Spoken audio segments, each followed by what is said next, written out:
Hi, hello everybody. I'm super happy to be here and to have a chance to speak to all of you.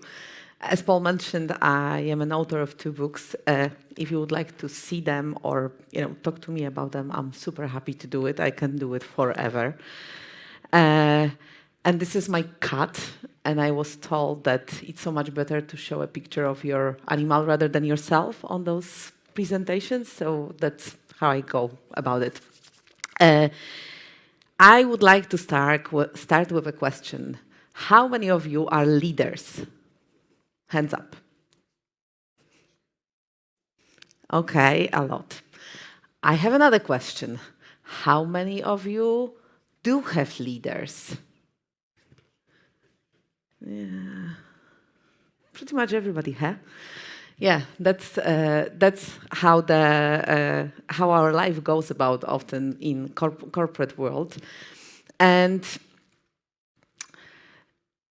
as leaders, as people who are parts of teams, we create stories about who we are. And I was just mentioning to Kat, who was giving the keynote, that I wouldn't have dreamt of a better introduction to how we create those stories. I am going to give you a different perspective on it. Basically, we all have 2 parts of how we perceive the world. This is the work of Daniel Kahneman. One part is our experiencing self. Our experiencing self is sensing the world as we go about our life. So basically, every fraction of a second right now, your body, all your senses are sending the signal to your brain, verifying whether you're safe or not. And basically, that's the basic job, but of course, it comes with a lot of flavors. And then we have the second part of our perception, which is called the remembering self, which basically means that we go through our life and we pick up the stories. These can be the stories of what we lived through, who we met, our interactions, the products we use, anything that really happens to us. And we take those stories and we check them against the narrative that we have in our heads about who we are. So basically, whatever happens to you, your brain kind of does this job that it tries to understand, okay, does it fit my narrative about who I am or doesn't it? And basically, in a very simple way, if we have the narratives that fit our story, we want more of them. If we have narratives that don't fit our story, we don't want more of them. But there is another thing that is really important. Our brain, and when I studied first years ago, I was told that our brain thinks and does very different things. But actually, our brain has one job. And the job is to figure out how much energy we are going to need for another interaction that we are about to come, that's going to happen to us. So basically, your brain is trying to predict, based on your past experiences, what's going to happen in the future and accommodate enough budget for it.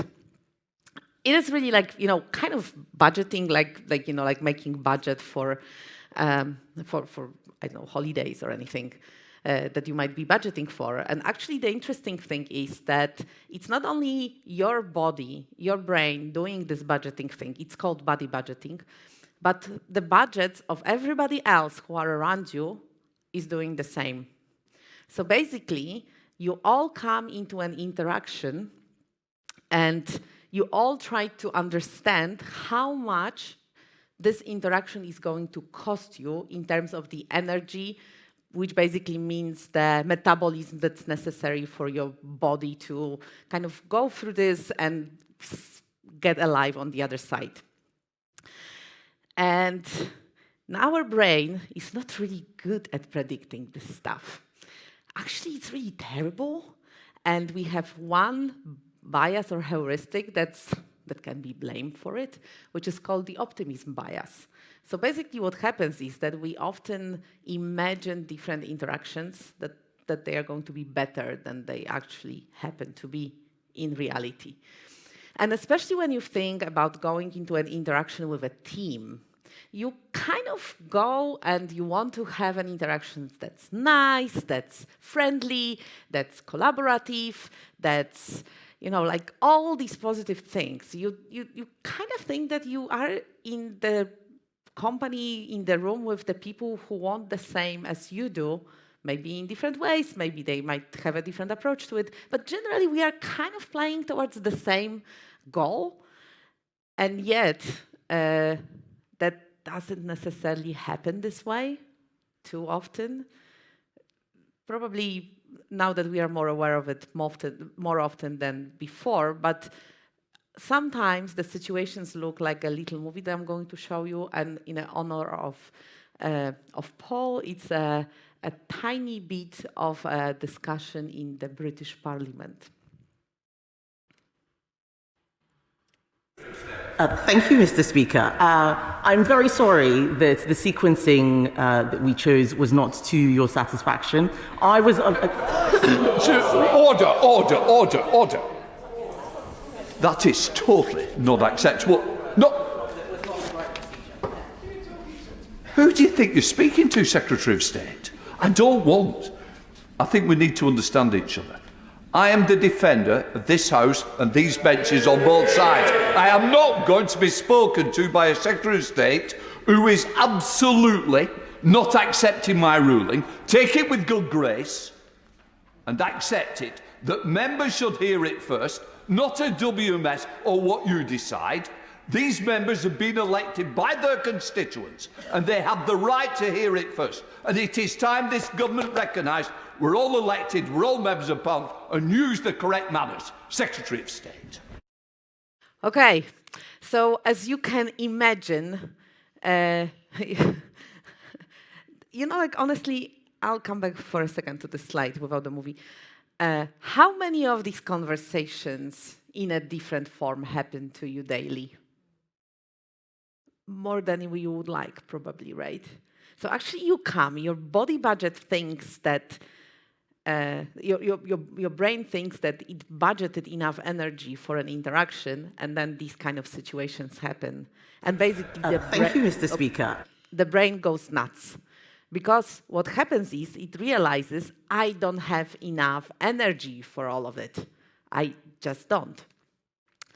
So basically, the interesting thing about it is this is why you want to be surrounded by people who are optimistic and positive, and not be surrounded by people who are negative and pessimistic. So this is a simple explanation why this situation happens or this phenomenon occurs. But basically what happens with your brain then is that you go into a fear mode. So you are basically being scared. Your brain goes, okay, I have to survive, I have to stay alive, I don't have enough energy for this, I am going to protect myself. And how do we protect ourselves? We protect ourselves by blaming others. And we can do it in different ways. There's actually a whole study on victimization, which basically, I'll give you a few examples. You can say, we can be blaming other people for how our life is going. We feel that everything is stuck against us. We have trouble coping with setbacks. Or it can be we have a negative attitude going into most situations. When someone tries to help us, we lash out in anger. When we feel sorry for ourselves, it makes us feel better. Recognize? And this is especially if we have Polish people, I think that the next one is something that we have a lot in our country. We tend to hang out with other people who also like to complain or blame other people. So basically, it's a common misery that we create here. We find it hard to make changes in our life, and we feel like we lack support from other people. These are examples. I am not going to read all of them. It's a long list, as you can imagine. But basically, this is a protection mechanism which happens when our brain feels that it's going to be drained of energy. And this whole behavior happens from a fact that we think we have to cut a piece of cake for ourselves. So basically, if I get my piece of cake as big as I can, it will be perfect. If someone is trying to get my piece of cake, that's terrible, right? So basically, this is often the interaction. It's called the scarcity. It's something that Kat was talking about. But there is a solution to this, and basically it means you should make a bigger cake. And this approach it comes from a philosopher, James Cars, who talks about something which is called the finite and infinite game. And basically he says that finite games are games in which we have known competitors, predefined time frame, judges, and someone wins. So basically, it's like a football game, right? You have a winning team, you have rules, you have predefined time, and someone judges that. In the infinite game, on the other hand, the players are known and unknown. And think about your companies. You have your team, but you have also other teams. You have other stakeholders. You have customers. All of these people, you have the competition. All of these people and entities, they influence how you are acting day to day. Then the rules are not known. The rules can change. A new competitor comes to the market. You have to play a different game. ChatGPT is a perfect example these days, right? And then the whole point of that game is to keep on playing and thrive in playing rather than winning. And if you think about businesses that we are parts of mostly or working for, they are there to win. But what does it mean to win? It means that you are on top, but for how long? Is it a day, a minute, an hour, a year? And then what happens when you lose, when you have to be on top again? It's a very exhaustive process, isn't it? And if you think about just being there to play, being there to have fun and do cool things, what a much better behavior or the narrative, the organizational narrative there is. So basically, in order to do it, you need to create something which I call the we story, which is a story about the fact that we are in it together. So instead of having the situation that I showed you from the British government when the speaker is basically trying to crush the Secretary of State for not seeing something exactly how he imagined that could be. The context is not that important. You can think of creating a story that basically brings people together. And as trivial as it sounds, the only way to do it is through communication. Because our brains, they don't understand words, which is an interesting thing. They understand the emotion in the words. So basically, if you are having communication that's aggressive, that's forceful, the brain recognizes it as fear, as danger. So basically, it tries to protect itself. If you are talking in a positive way, in a way that's inclusive and people feel a part of it, then your brain is going to react as if, okay, no danger, I can look around. And basically, what happens with the situation when you are in danger, you get a tunnel vision. So basically, you only see what's in front of you. If your body knows that you are not in danger, you see more. So basically, you are able to notice things. You can notice weak signals. You can notice things that you wouldn't have noticed otherwise. And when you think about your teams, there are, of course, there are layers and layers and layers of what communication is about. And I wouldn't even dare to say that I know most of them, but I wanted to point at one thing that I find quite important in building the infinite relationships in your team, in creating the environment for your team to play the infinite game. One approach is transparency. So basically, transparency is about making everybody aware of what's going on so that they feel included.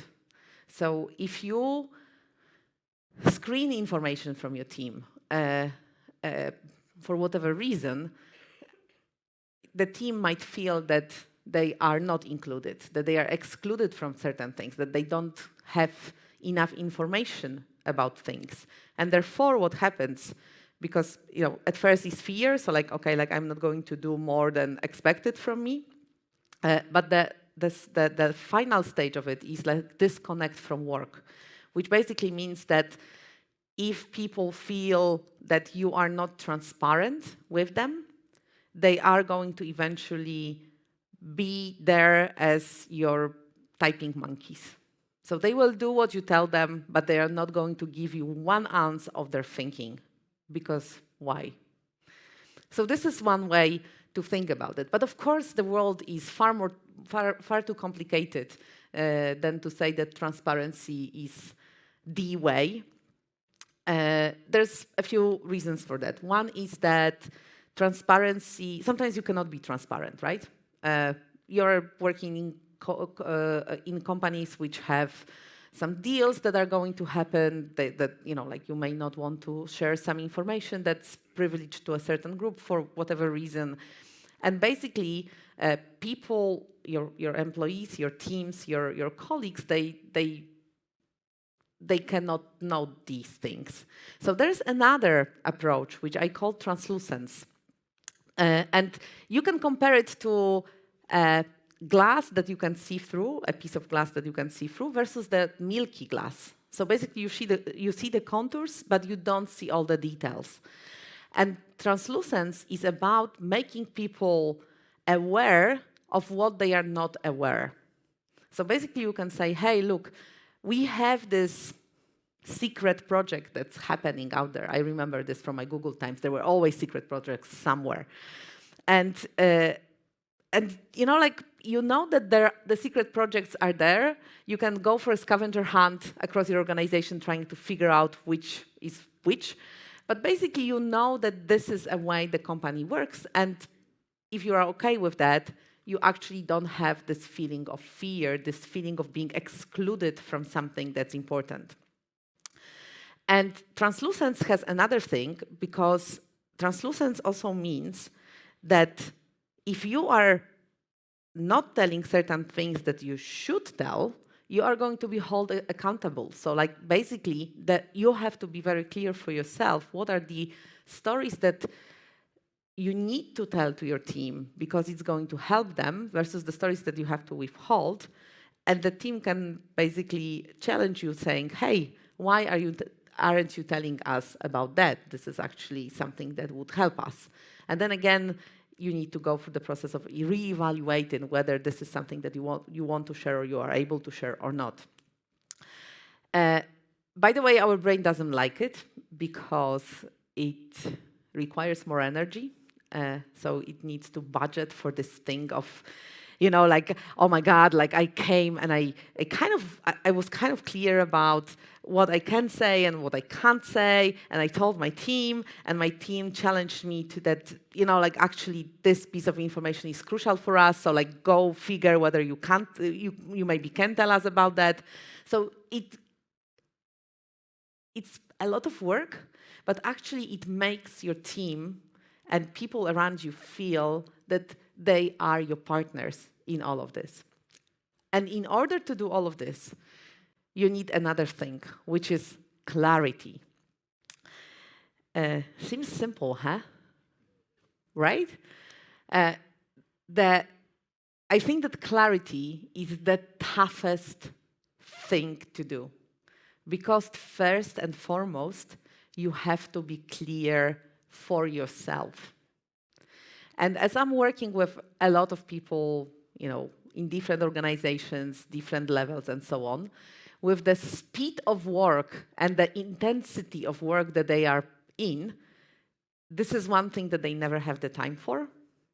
So they don't have the time to sit and think and say, okay, this is what I'm trying to say. This is what I'm trying to get my team to do. This is what I want to achieve. So basically they come, they throw something, they go away, they meet someone, this someone tells them something, and then you've got something which is called the availability bias, because this is a piece of information they didn't think about. They go back to the team and they change the direction. Recognize? right? So basically, this basically means that these people who are doing this, they don't have the clarity of where we are going and what we are supposed to do. And this is on you.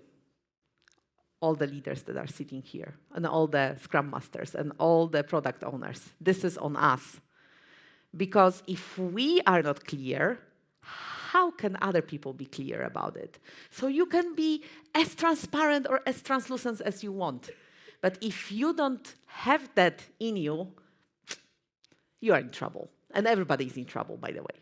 And basically, there's one little technique that I would like to share with you, which I personally use. And I took it from military, from a friend of mine who was a high military officer. And they have something which is, and I never remember the name, and of course I didn't make a note for it. Let me check in my book, because I remember on what page it is. Haha, I need to get my glasses out. Oh, yes. Briefing and bug briefing. So basically, briefing and bug briefing goes like this. I tell you something, and then I say to all of you, that would be terrible if I ask all of you, but in a team situation, you can imagine that's shame. I say like, okay, so what is it that you understood from what I just said? And you know, it feels like school. So like a lot of people go like, what the hell? But actually, this is an incredibly powerful tool, and you can phrase it in any different ways because, you know, I said it in a very simple way.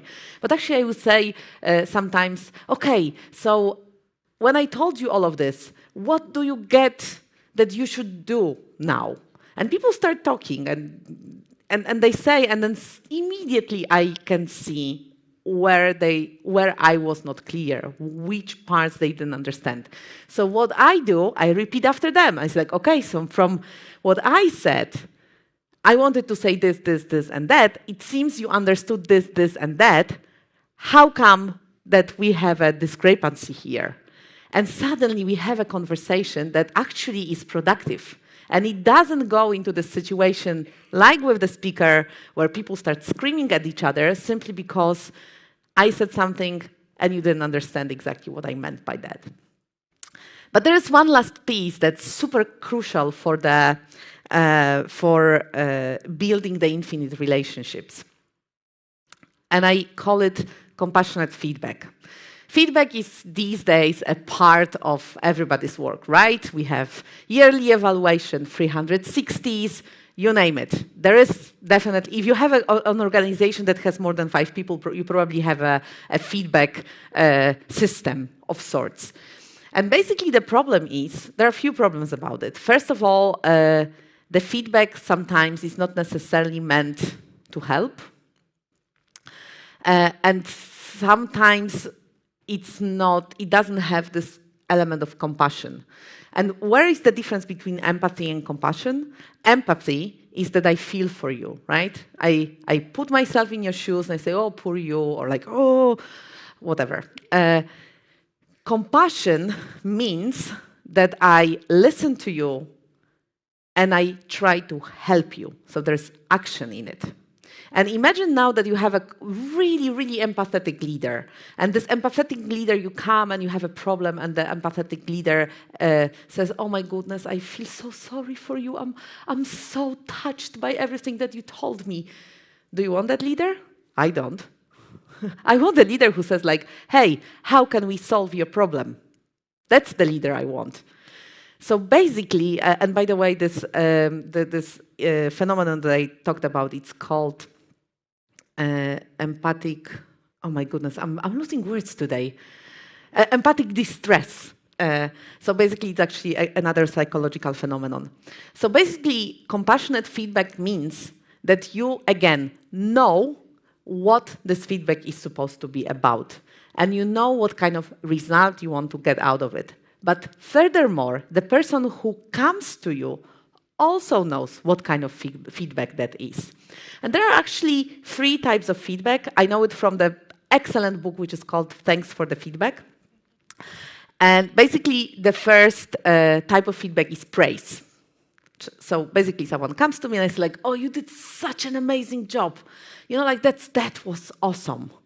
And actually praise is about the present. So it's kind of usually close to when in time when something happened. Then you have another type of feedback, which is coaching. Would you dare to guess if this one is about present, this one is about future? Yes. So this one is about the future. So basically, you try to help people to improve on themselves, and you try to make them see certain things and perceive certain things in a new, different way. And finally, you have the one which is the most popular, which is the evaluation. And evaluation is about the past, where you actually try to pinpoint certain things to the people to say, hey, look, this happened. How do you see that? Like, what happened there? How are you going to go about that? The problem is that a lot of times when you have a feedbacking session, you have a goal of one of these, and the person who comes to your session has a very different goal. So basically, if I come to you for prize and you give me evaluation, I'm gonna hate you. If I come to you for evaluation or coaching and you give me prize, I think that you don't give a damn about me, right?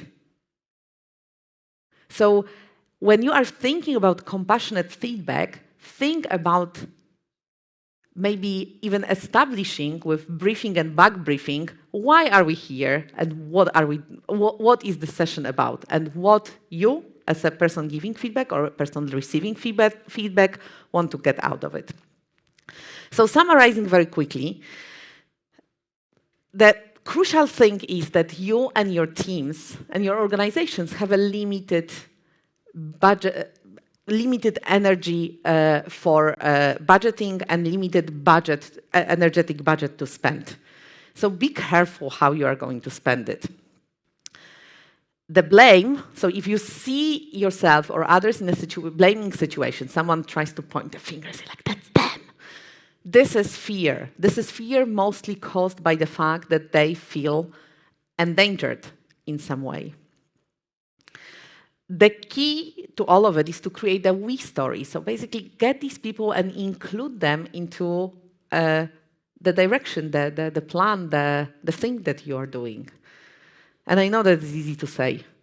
But basically for this, you need to rephrase how you think about relationships at work from finite to infinite. So basically, you don't have your colleagues, your teams, your subordinates as tools to advance your goals. You have them as partners in crime. It always starts with empathetic communication, where everybody is seen as another human.